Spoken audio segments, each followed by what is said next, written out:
This is the X-Zone Broadcast Network, broadcasting worldwide on broadcast affiliates and satellite program providers, including CNN Broadcast Network, Sirius Satellite Network, Star Media, Good News Radio Network, Angel Broadcast Network, Wiki Broadcast Network, and WPBN TV. For more information on the X-Zone Broadcast Network, visit us at www.xzbn.net.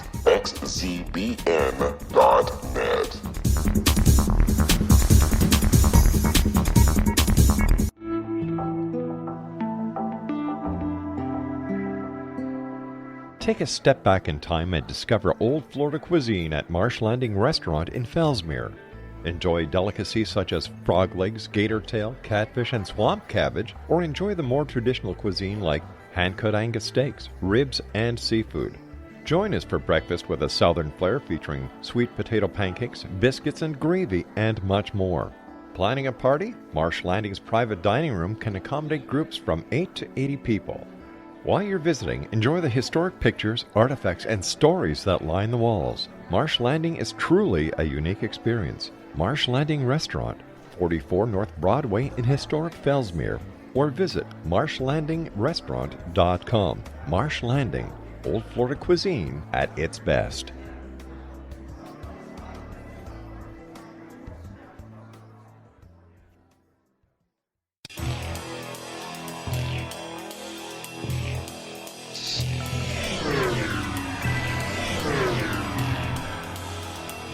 This is A Different Perspective with Kevin Randle. A retired U.S. Lieutenant Colonel, Kevin Randle has been studying UFOs for nearly 50 years. Kevin has investigated some of the most famous UFO cases in the world and has been consulted for dozens of documentaries about UFOs. Considered one of the leading experts into the Roswell UFO crash of 1947, Kevin has written more than 25 books about UFOs, including the recently published Roswell in the 21st Century. Now, here's the host of A Different Perspective, Kevin Randle.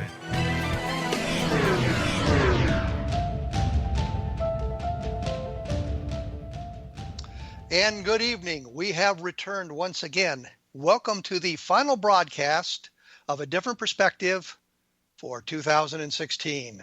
Next time will be in 2017, I hope. My guest today is Noe Torres, who has a master's degree from the University of Texas at Austin. He has written 5 books, which I assume is going to be updated here in a moment, and a motion picture screenplay.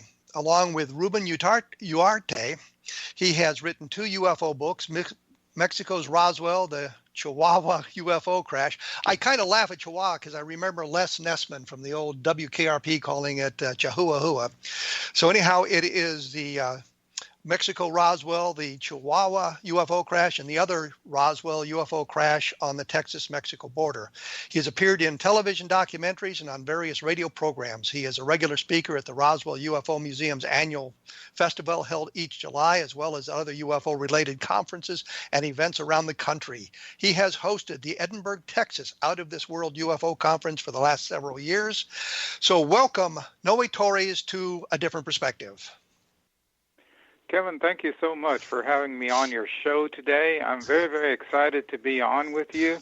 As we've worked on our UFO books over the past 10 years, Ruben and I have drawn a lot of inspiration and a lot of material from the UFO books that you have published has helped us immensely. Although our books have been mostly focused on events that have happened along the Texas-Mexico border and in Mexico itself, there's been a lot of material that where you and Ruben and I have covered the same areas. So it's I'm very appreciative for all the work that you have done, and thank you for inviting me on today. Well, you're most welcome, and I appreciate the kind words. I said that you had written 2 UFO books. I assume that has now been updated. How many UFO books have you in fact written? Well, we have authored or co-authored a total of 12 UFO-related books so far. Some of those we've worked with other authors. Ruben and I recently collaborated with 2 brilliant gentlemen from Mexico City, UFO researchers there, on a book called UFOs Over Mexico. And basically, it's a history of major UFO cases in Mexico, in the country of Mexico, since the 1800s to the present. So this is the type of work that we're doing, because a lot of the cases that relate to the Southwest, the deep Southwest, and northern Mexico are not really well known in ufology. And so Ruben and I, given our interest in the history of Latin America, the history of Mexico, and the American Southwest, we have kind of taken it upon ourselves to look at how the topic of UFOs is treated in this area, and we find that it's refreshingly different in how people approach it than in the rest of the U.S. So we have really enjoyed ourselves. So you've been down into Mexico talking to the witnesses there, people in Mexico City and that sort of thing, not just kind of reading what they might have published, but you're down there actually physically talking to the people.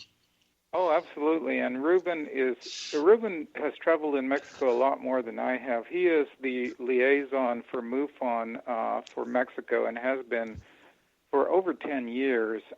So we all keep in close contact, Ruben more so than me, with the boots on the ground UFO researchers throughout the country of Mexico. They're constantly sending him data and information, and he passes it along to me. In our writing relationship, I'm more of the writer and researcher, and Ruben is more of the UFO guy, just to clarify. However, over the past 10 years that we've had this partnership going, it's been amazing to me, and I've learned a lot more about the topic of UFOs than I knew before I started working with Ruben. So it has been an exciting 10 years. Well, let's do this. Let's take a break here, because we're coming up against our break times, obviously. And when we come back, we'll talk a little bit more about what you've all done with that. Your website is www.roswellbooks.com. So for those of you who want to learn a little bit more about the books they've done, you can take a look there. And I usually have something on my blog at www.kevinrandle.blogspot.com to fill in some of the holes or gaps in the knowledge. So we will be right back after this, so please stick around.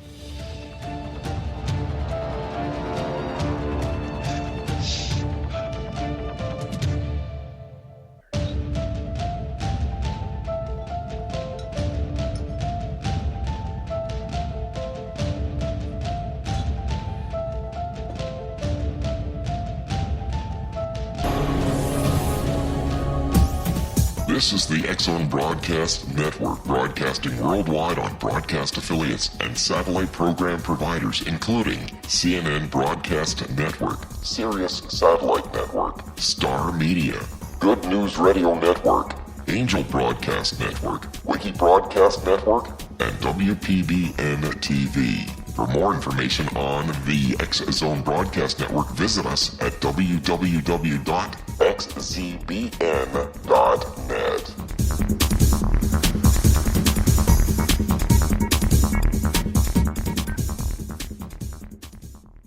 How would you like to be able to read other people's minds? Well, the next best thing is here. When you know how to read a person's name, you know how the person thinks, feels, and behaves.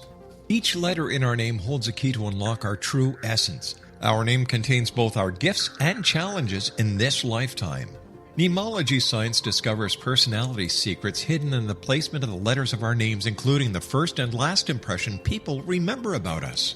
Sharon shows us how to interpret the arrangement of letters as outlined in her book, Know the Name, Know the Person. Sharon Lynn Wyeth created mnemology science after 18 years of research and testing her theories, and has supported thousands of people around the world in understanding themselves and others better. You'll enjoy Sharon's unique teachings as she shares her system to learn the gifts behind your given birth name. Even if you don't like your birth name, there are jewels in this book. If you're thinking of changing your name, ready to name your child, or wanting to get along better with others, this is the book for you.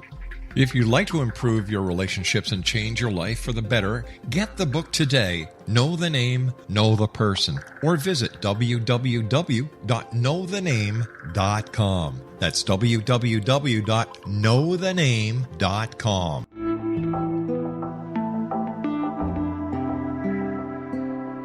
Take a step back in time and discover old Florida cuisine at Marsh Landing Restaurant in Fellsmere, Florida. Enjoy delicacies such as frog legs, gator tail, catfish, and swamp cabbage, or enjoy the more traditional cuisine such as hand-cut Angus steaks, ribs, and seafood.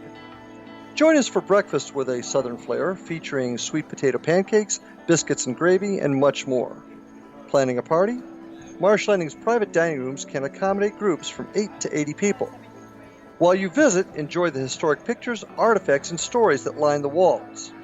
Marsh Landing is truly a unique experience. Marsh Landing Restaurant, 44 North Broadway in historic downtown Fellsmere, or visit marshlandingrestaurant.com. Marsh Landing, old Florida cuisine at its best.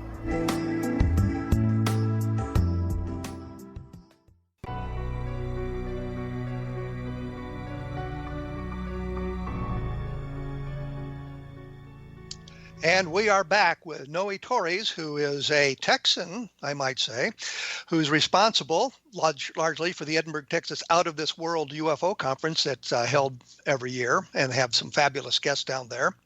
He is also a publisher at www.roswellbooks.com. So they've done a number of books that deal with UFOs that you can pick up through his website. And when we went away, I was interested in some of the things that he'd been saying.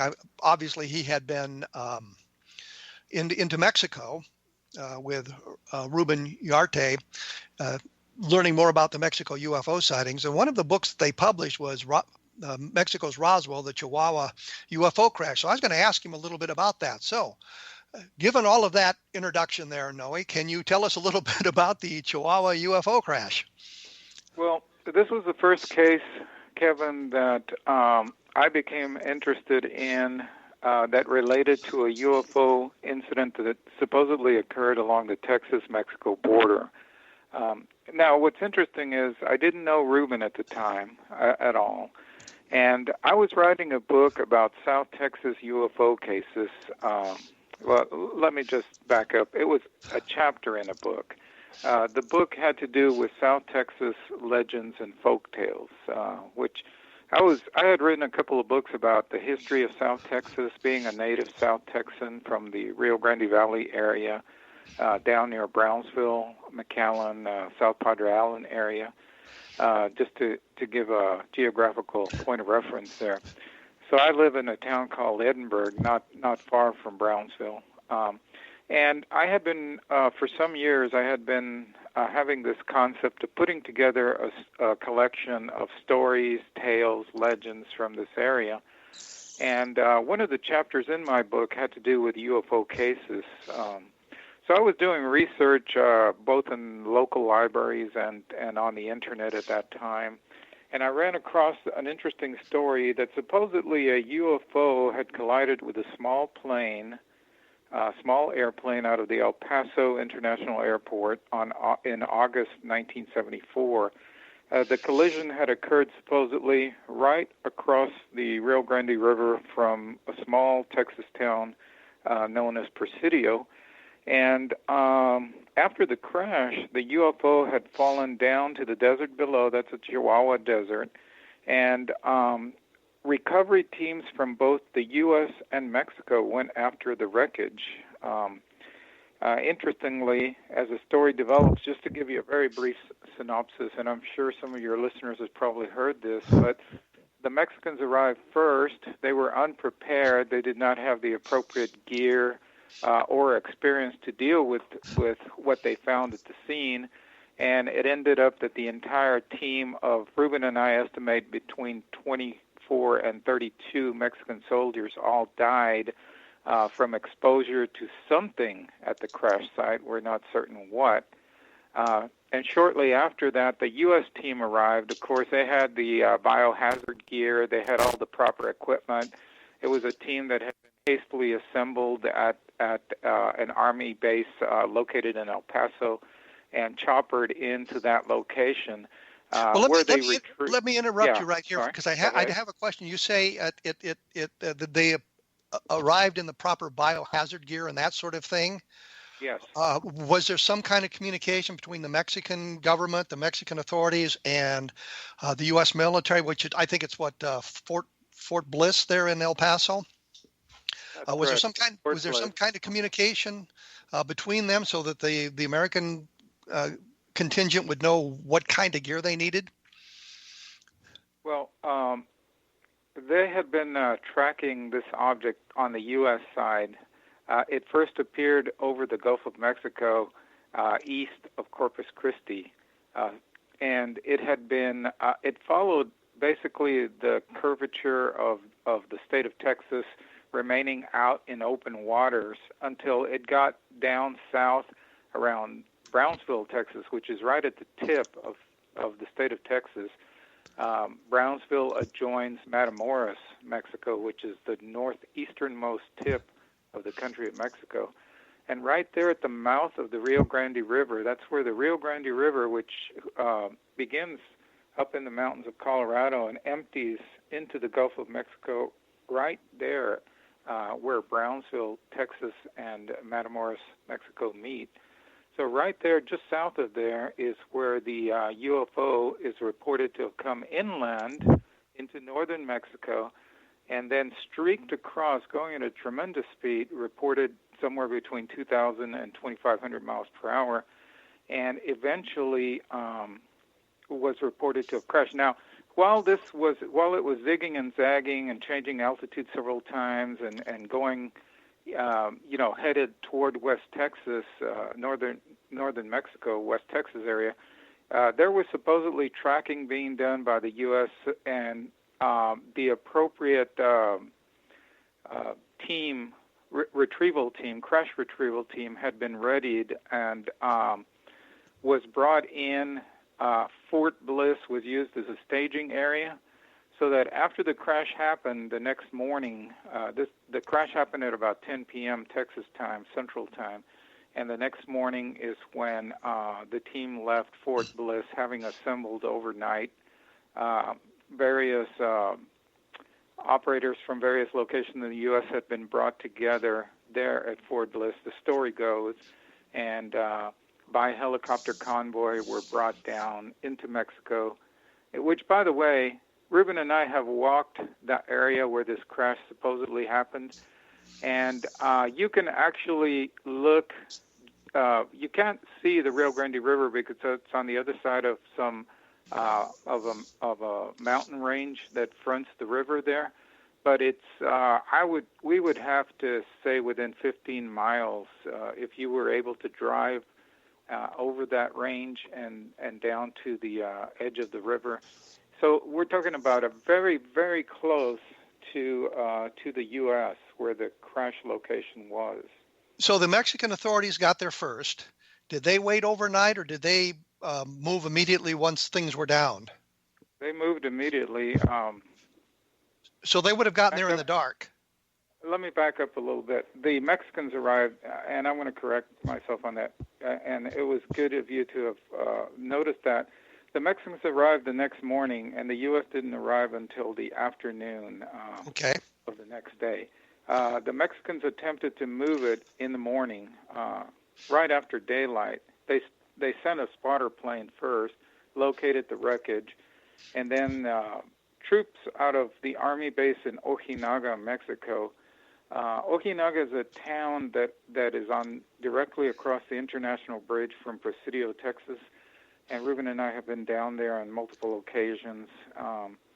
So there was a convoy of vehicles, including a cargo truck trailer, that went out into the desert after the wreckage had been located, and supposedly, the story goes, that the Mexicans thought that they were just looking for a downed aircraft, the small plane that had taken off from El Paso the night before and crashed in the desert. But when they got to the crash site, they found the wreckage of the plane, but then a short distance away, they found a nearly intact silver disc lying in the desert.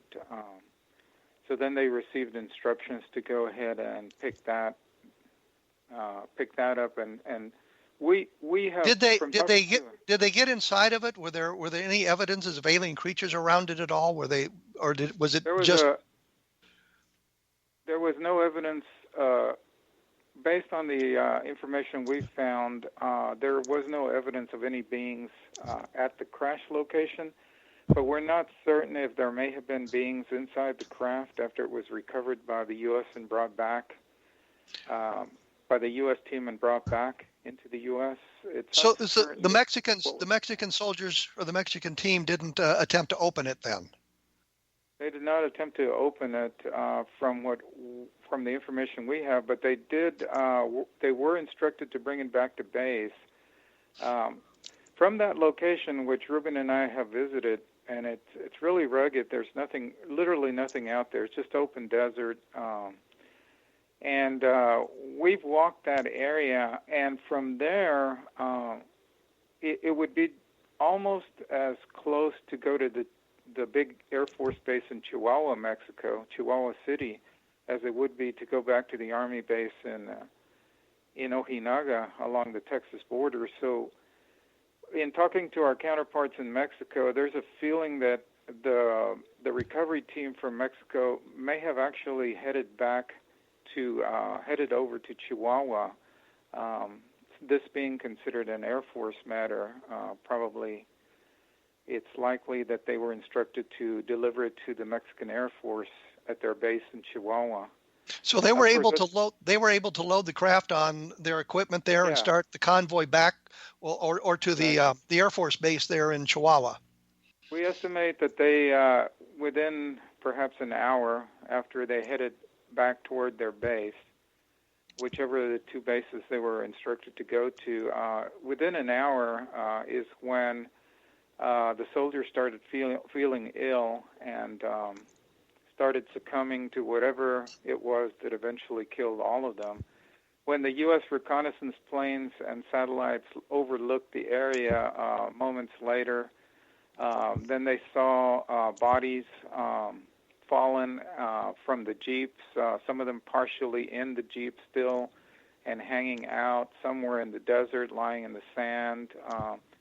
It had, the indications were that something acted fairly rapidly at about the same time on all the men.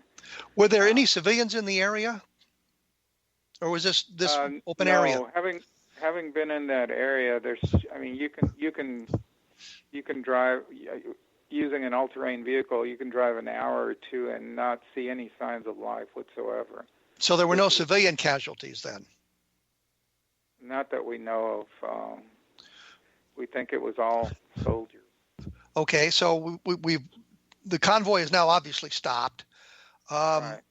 The U.S. is aware of this, and we get back to the original question: was there communication between the Mexican authorities and the American authorities, or did the American authorities sort of usurp the Mexican government? Well, there's a lot of debate about that. It goes all the way along the spectrum from the U.S. had secret agreements in the case of, because we had a lot of our rocket technology and so forth that crash landed in northern Mexico. Those are documented cases. So that we had some kind of agreement to go in and recover our stuff if it fell in Mexico. And that had been exercised over the years.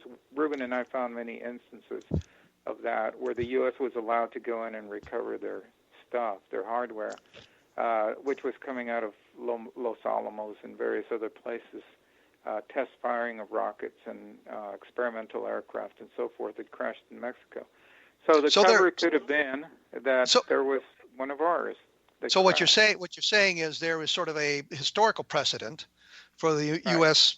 Authorities coming in. There was definitely a documented historical precedent for this happening. Well, but there are people who feel that wasn't it at all. We're going to have to take another quick break here, believe it or not. up against the time limit. When we come back, we're going to get a little bit deeper into the story of the UFO crash in Chihuahua with Noe Torres, whose website is www.roswellbooks.com, and you can find his book, Mexico's Roswell, the Chihuahua UFO Crash there, and other books about the topic. We will be back in just a few moments.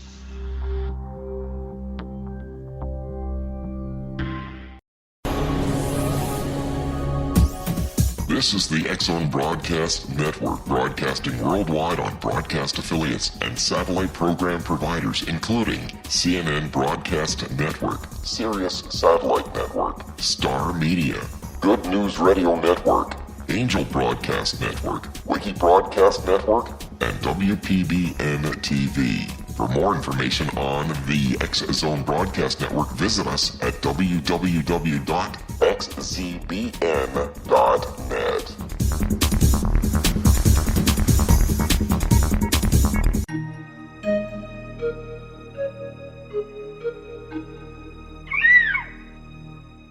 While science pursues fact, magic accesses the quantum level, bridging random facts to form truth. As long as science and magic remain separate and polarized, the truth cannot be known. I'm Gwilda Wiyaka. Join me on the Science of Magic radio program, dedicated to unification and evolution of consciousness. During each episode, I'll be speaking with experienced and respected scientists and mystics. From astrologers to astronomers, from medical doctors to shaman, the scientific method to dowsing and intuition, we'll weave together information from seemingly divergent practices to promote unity and enlightenment. Join me, Gwilda Wiyaka, and the Science of Magic right here on the Mutual Broadcast Network. For more information, visit www.thescienceofmagic.net. Gibbs A. Williams, Ph.D., is a practicing psychoanalyst, supervisor, researcher, and author in New York City. Much of his life has been dedicated to understanding nature and the uses of meaningful coincidences or synchronicities. His radical and original non-Jungian, non-mystical, non-magical theory of synchronicities illuminates much of the fog surrounding this challenging and perplexing topic. His ideas and manners are fresh, presented in a style that is both entertaining and highly informative. He is also an expert on crisis intervention, specially focused on violence reduction for the police and citizens, mastering anxiety, frustration, and stress without the use of medication, and effectively preventing and treating heroin addiction. Dr. Williams can be contacted at his email address at gwwilliamsny11@aol.com or visit his website at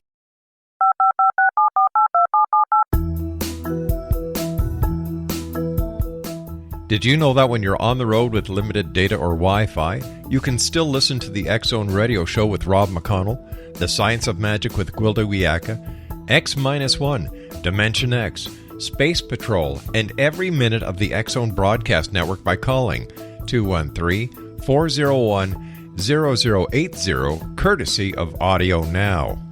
No smartphone, app, or internet needed. It saves your data plan, and it's free if you have unlimited minutes. Call 213-401-0080 to listen on any phone, anytime, anywhere. Remember 213-401-0080 for the best of the paranormal, parapsychology, and sci-fi radio programming anywhere, 24/7, 365. Afterlife expert Roberta Grimes was the first one to say that dying can be fun. Now her best-selling book, The Fun of Dying, is available in stores worldwide. So if you wonder whether death ends life, how it feels to die, or what heaven might be like, The Fun of Dying was written for you. And if you have always been afraid of death, or if you worry that your life has no meaning, let The Fun of Dying ease your fears and bring new meaning to your life. Nothing said in The Fun of Dying is based on the teachings of any religion. Instead, Roberta draws on evidence to explain how death happens, how it feels, and what comes next. A lot of the best death-related evidence was produced in the first half of the 20th century. When it is put together with recent discoveries, it tells a consistent and amazing story.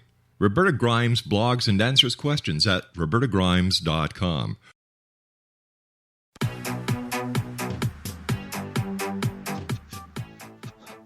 And we have returned with Noe Torres about UFOs, obviously.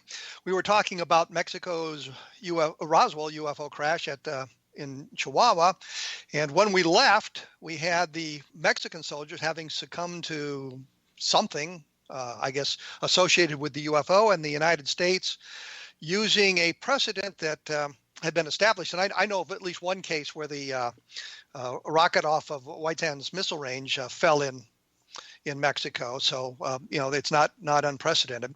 So using that precedent, I guess, they moved into onto the crash site and recovered the craft and maybe the Mexican soldiers. I don't know. And we'll find out just momentarily here. So, Noe, did they recover the craft, and did they pick up the bodies of the Mexican soldiers? The U.S. Team, which was reportedly a team of CIA operatives, came in fully prepared with, as I previously mentioned, the correct biohazard gear and the correct equipment. They had been, the members of the team had obviously been on similar recovery efforts elsewhere. We were told by Elaine Douglas, who helped us tremendously with the book, that there is a team that is always at the ready for events like this. And she strongly believed that it was this team that was brought together, assembled hastily at Fort Bliss, and then helicoptered down into Chihuahua, which is very close, by the way, to the Fort Bliss area. It's just a short helicopter ride from there. And we have witnesses on both sides, on the U.S. and Mexico side, that saw those helicopters, by the way, August 1974. And that is not an area of Texas where there was a lot of helicopter traffic. Well, you've got Fort Bliss there, and it's what I think is the Biggs Army Airfield is right there at Fort Bliss, so they would have had helicopter operations. Yeah, but we're talking about 300 miles south of there, in the area of Presidio. There's no air traffic to speak of. So anyway,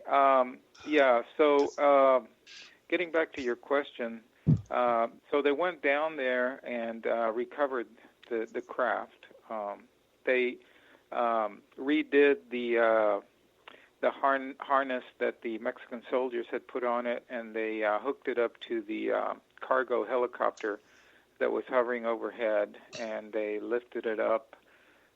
We think covered in a tarp,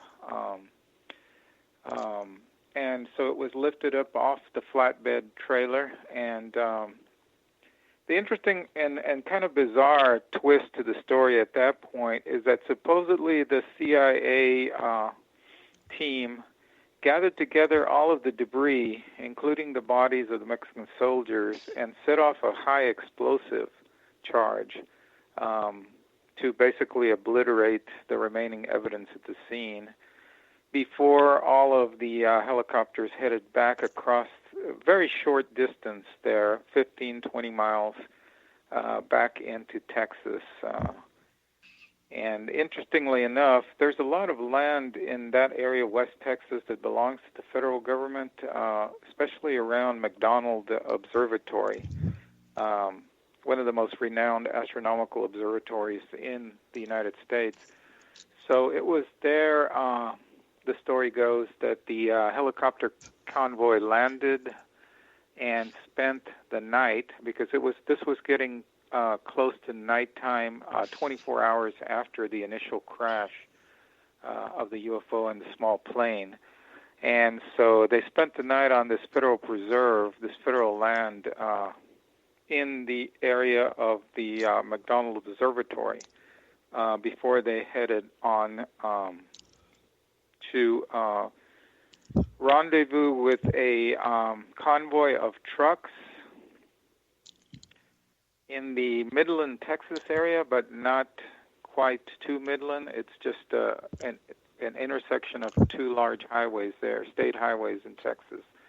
And supposedly they transferred the UFO onto the truck convoy, and then the truck convoy took it the rest of the distance, we believe, to the Centers for Disease Control in Atlanta, which in 1974 was, by the way, the world's most advanced facility for determining the cause of biological contamination or any type of disease, organisms, or agents. Well, and this brings a couple of questions to mind, and one of them is they don't know, or did they know, what had killed the Mexican soldiers? They did not know, and so we believe that the U.S. maintained the recovery team maintained their their practices of keeping themselves safe from exposure to this. Whatever it was that killed the soldiers. They're driving this thing across the United States. What sort of precautions did they take to make sure that they didn't affect citizens on the way? There was there were procedures in place for how NASA would handle a spacecraft or object that came down to the Earth's atmosphere and might be contaminated. And we think some of these materials may have been used to cover the object and to protect it from leaking anything out into the surrounding atmosphere.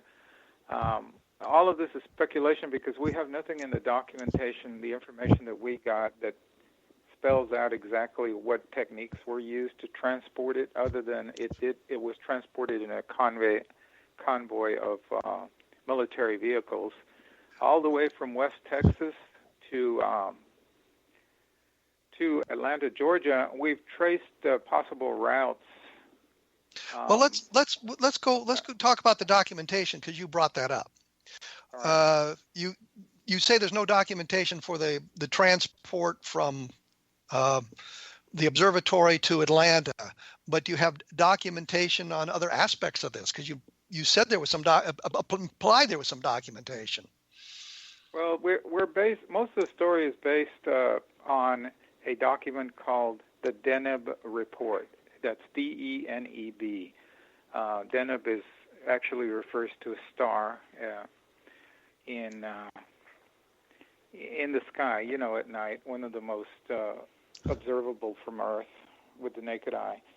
And it's interesting if you trace back the whole history of Deneb and its place in literature and folklore over the years, but that's a whole nother direction. But what it is according to Elaine Douglas, who did a lot of research into this before she passed away, and we are very thankful to have her as an active contributor to our book. She wrote a chapter in the book, by the way. Elaine Douglas was a veteran UFO researcher who had been involved in UFO research since I think the early 60s, and she had been involved in Project Cause and a number of other attempts to get the U.S. government to reveal more information that it has stored away about past UFO incidents.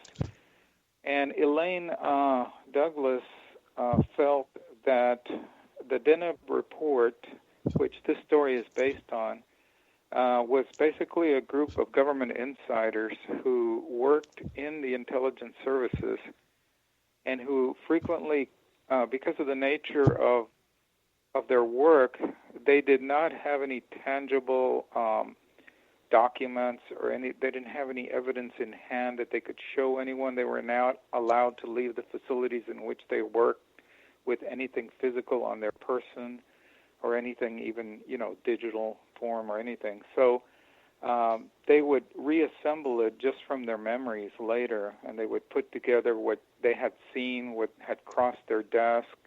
They would, this group would meet in secret and would share data about various UFO and other paranormal type events that the military and the government was involved.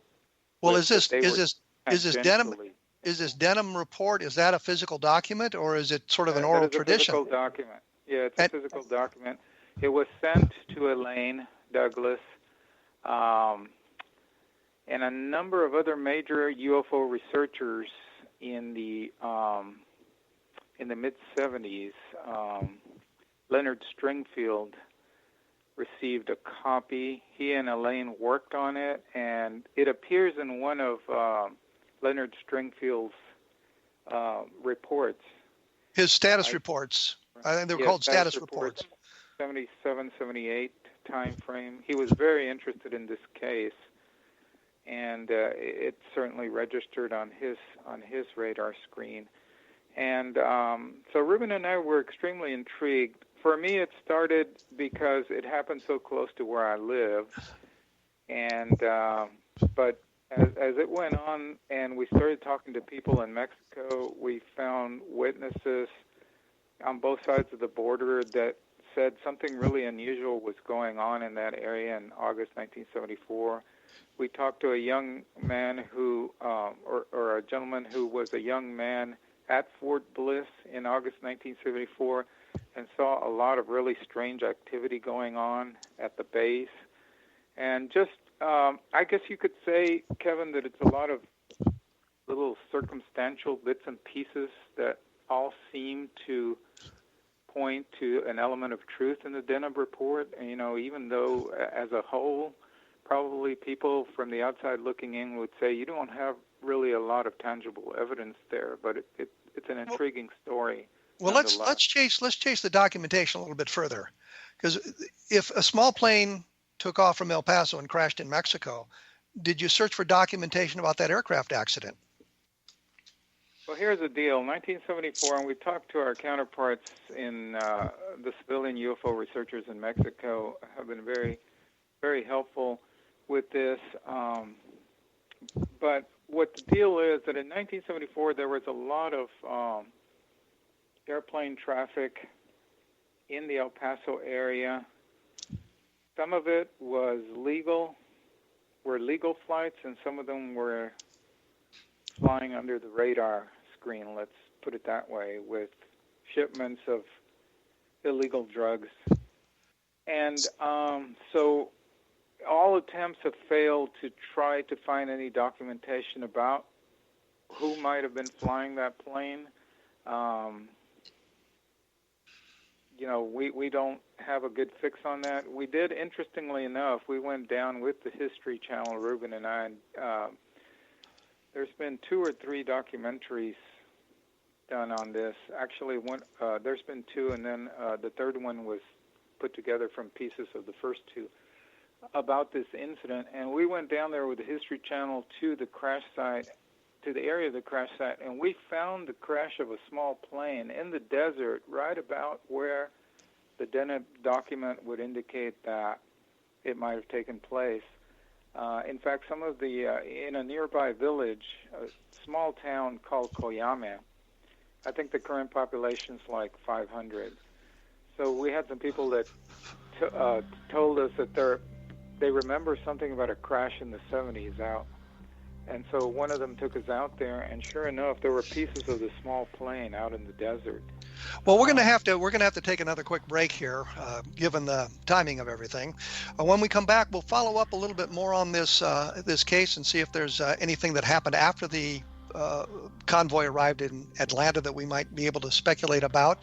As I say, if you want to learn more about this, take a look at www.roswellbooks.com, and we'll have more about this as well on www.kevinrandle.blogspot.com. So we will come back after the break, so please stick around.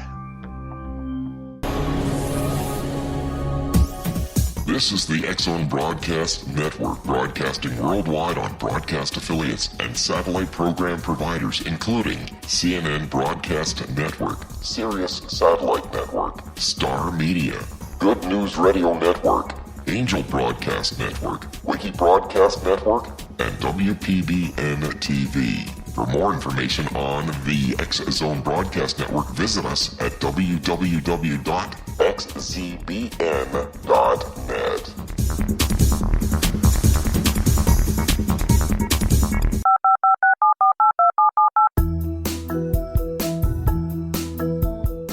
Did you know that when you're on the road with limited data or Wi-Fi, you can still listen to the X-Zone Radio Show with Rob McConnell, The Science of Magic with Gwilda Wiyaka, X-1, Dimension X, Space Patrol, and every minute of the X-Zone Broadcast Network by calling 213-401-0080, courtesy of Audio Now. No smartphone, app, or internet needed. It saves your data plan and it's free if you have unlimited minutes. Call 213-401-0080 to listen on any phone, anytime, anywhere. Remember 213-401-0080 for the best of the paranormal, parapsychology, and sci-fi radio programming anywhere, 24/7, 365.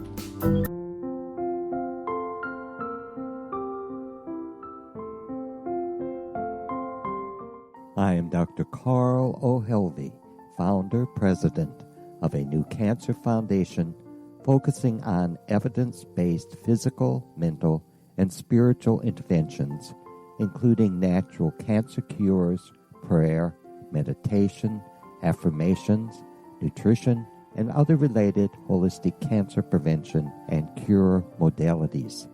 These are used in cancer education, research, and financing care. I ask for your help to continue this important work by donating at www.holisticcancerfoundation.com.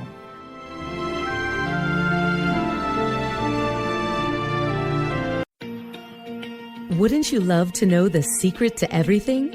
Well then, meet Dr. Kimberly McGeorge and her cutting-edge breakthrough knowledge that combines science with possibility.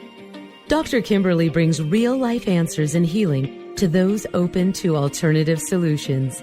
She teaches solution-based programs and classes that will change all areas of your life forever.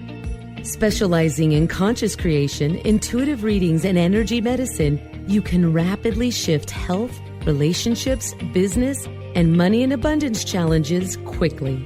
Receive her best-selling book, Secret to Everything, at no cost by going to secrettoeverything.com/X-Zone. That's right, transformation can start now. Just go to secrettoeverything.com/X-Zone and receive Dr. Kimberly's book for free.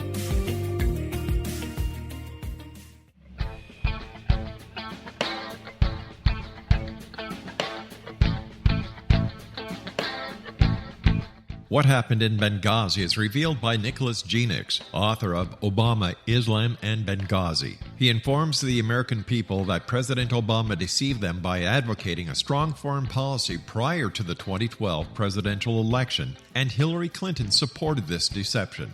As the title infers, there is a connection between Obama, Islam, and Benghazi. Ample evidence informs Americans that Obama's early indoctrination in the Quran developed an affinity for Islam, why the Quran is the source of discontent in many countries, and why the Obama foreign policy deception led to poor military action and caused the loss of American lives in Benghazi. Genix provides 36 questions for the Select Committee on Benghazi to validate if Americans are justified to mistrust President Obama and Hillary Clinton. An overview of Obama, Islam, and Benghazi is presented on the website www.futureofgodamen.com. That's www.futureofgodamen.com. You're listening to the X-Zone Broadcast Network, www.xzbn.net. And we are back with Noe Torres, who is the force behind RoswellBooks.com. Take a look at that. And we were talking about the Chihuahua UFO crash. And we noticed that Noe had said that the recovery team had detonated the area, or it caused an explosion. And I guess that was the truck convoy that was going away, that they kind of blew all that stuff up. And he said they'd found an airplane, but that would have been located some miles away, so they didn't bother with that kind of wreckage. I think Noe can probably clarify that much better than I did if I haven't clarified it enough.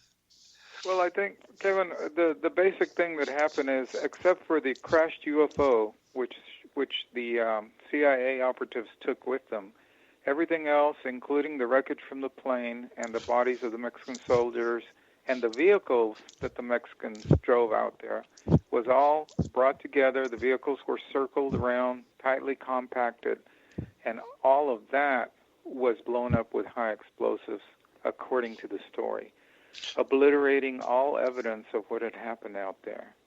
But you found aircraft wreckage. Yeah, I mean, we found pieces of an aircraft. We don't know if it's the aircraft. But I should mention that all of them were very small pieces, and they were melted and fused, like in some cases with clumps of rocks and stuff. There was aluminum. The aluminum from the hull of the plane had literally been turned into liquid and then had reformed. There were rivers of aluminum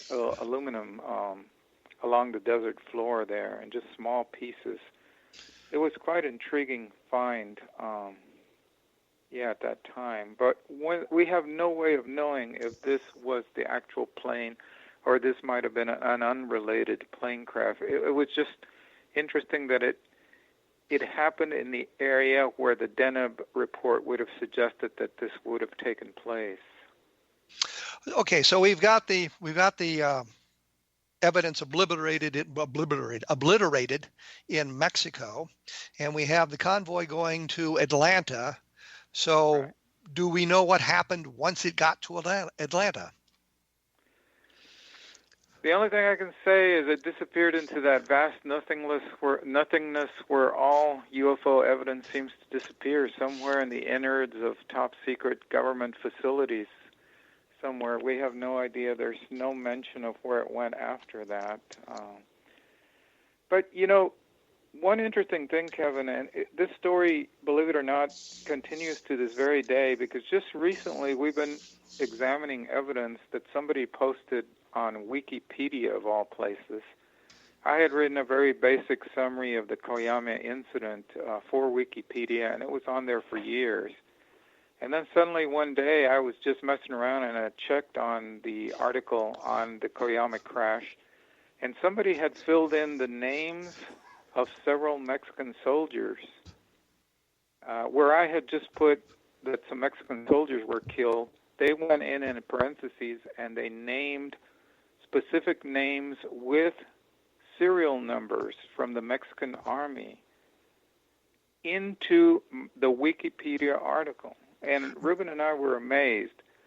And we were trying to find out. We went in through Wikipedia. They wouldn't tell us anything about who the contributor was for that information. We tried to find him ourselves. We couldn't. But what's really interesting is that Ruben's contacts in Mexico have confirmed two of the names that appeared on Wikipedia as having being in military service in August 1974 in the Chihuahua area, and they both were killed, although the cause of death was not given as due to their involvement in a UFO recovery, obviously, were killed in the same time frame. So that's something that we're still pursuing.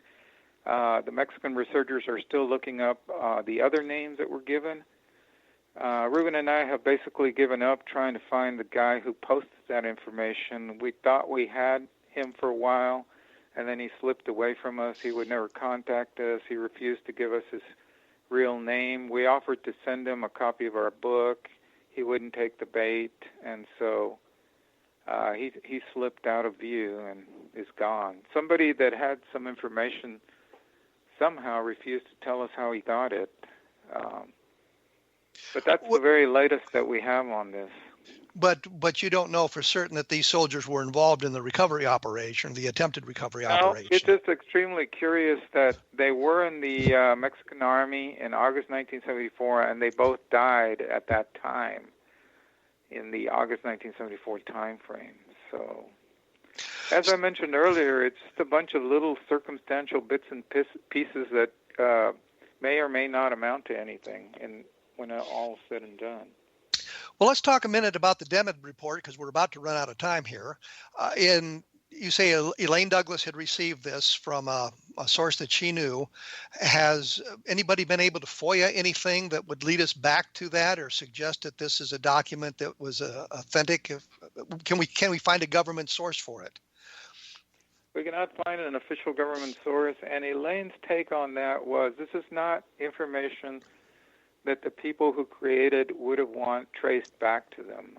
She believes that they all worked in government, in the intelligence services, and they were just doing this on their own after hours holding meetings and exchanging information among themselves.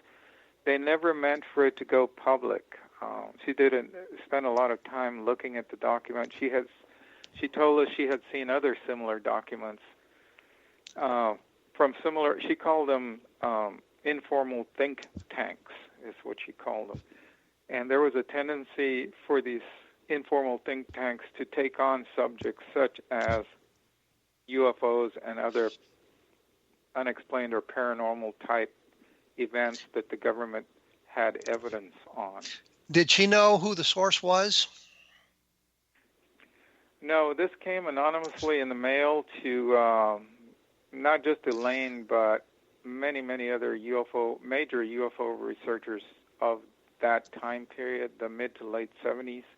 Leonard Stringfield, I mentioned, a number of others. Some people in the UK, some researchers in the UK received it as well. And the source for it was never ascertained, or who leaked it. Now, what's interesting is we've been able to do research on this. Ruben and I found that it simultaneously also started appearing on electronic bulletin board services. The BBSs were a precursor to the modern internet. It was a place where people could get together and chat and exchange information online, and could do it anonymously if they so wished. So it suddenly started appearing on BBSs throughout the world, this very same document. You can still find what the original posts on those BBSs looked like. Was there anything in the document that led you to the crash you're talking about? Was there something specific that led to that crash that could be confirmed at all? Any information that we could verify? You know, other than the people we've spoken to in northern Mexico and in West Texas that saw odd things happening, saw an explosion, heard about strange things happening in that very area where, frankly, this is desert country and not much happens there, at least in that time period. So, yeah, other than that and the other things I've mentioned, it's really not, we're still trying to find out more. If we can find out more about the Mexican soldiers whose names suddenly appeared on Wikipedia, that might be a direction we could go with that.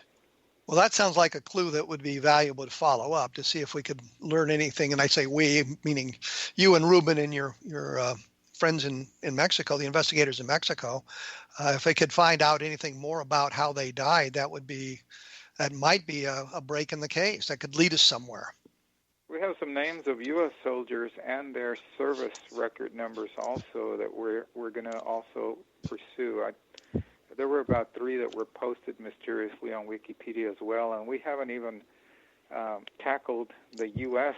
soldiers' background. Yes, we've been busy with the Mexican side of it. Was there? I think you said it was staged out of Fort Bliss. Wouldn't there be a base closer than Fort Bliss to this location on the U.S. side? Not really. There was an Air Force base in Del Rio, Texas, but it was a small base, mainly used for training. So really, one of the largest military bases in the world is there at Fort Bliss. In fact, part of it is in the state of New Mexico, part of it is in Texas. It's such a huge military compound. So that would be the big gorilla there. That would be the place. There's so many places on that base where you could carry out clandestine operations and nobody would ever know, and various runways located throughout. Well, I think we've kind of run the gambit here and got as much information as we can drag out of you on this case, including the Denham report, and your book, of course, Mexico's Roswell, which is the Chihuahua UFO Crash, which I assume is available at www.roswellbooks.com. I want to thank you. We have an update to the book, by the way, called the Cayama Incident. So it brings together the latest information. Okay. Mexico's Roswell was like the first version, and then the latest one is the Koyama incident. It talks about the latest developments, such as the Wikipedia information and so forth. So either one of those, both books cover the same ground. Okay, well, we're kind of running out of time here. So I want to thank you for coming on the program. And we will return next week with another episode of A Different Perspective, and take a look at www.kevinrandle.com. I'm sorry, at www.kevinrandle.blogspot.com, which will talk about this. And we will see you again in about 167 hours.